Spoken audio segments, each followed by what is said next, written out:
Can you imagine waking up to a movement that is not your own, powerful like God flicked the earth with his index finger? Red was the rivers that flowed between those fallen walls, and love is who we blame for this disaster. Can you imagine? Because I do.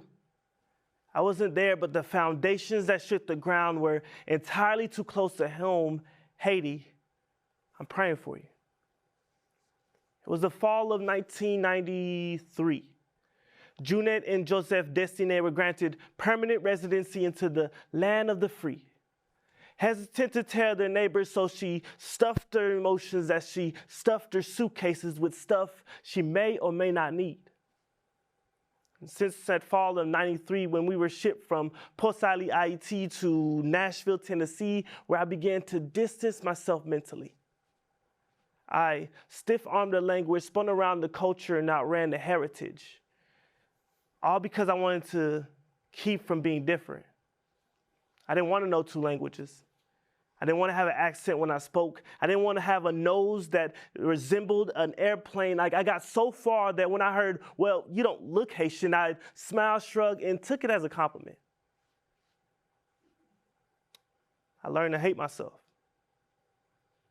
But in that January of 2010, I heard, "Oh my Jesus," coming from upstairs. I ran to check the commotion. Junette looked at me with tears in her eyes, and I heard it. Haiti has been hit with a Category 7 earthquake.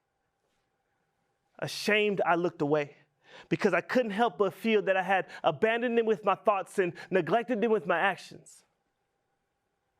I remember it was my senior year of high school, and I was afraid to go to school the next day because I knew that the handful of people that knew I was Haitian would become a room full of people asking for the status of my family. And I couldn't tell them. I couldn't tell them that I hadn't talked to my aunts, uncles, and cousins since we left. I couldn't tell them that I built a wall around myself to hide myself from me and you and anybody else that was looking. That earthquake caused a flood that drenched my heart and filled my soul.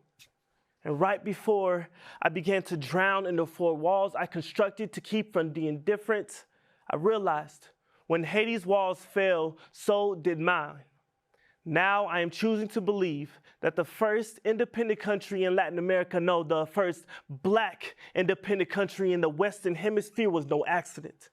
And the same arm I used against the language I am now using to embrace my culture and cultivate my inheritance. Aiti, Cheri, I love you.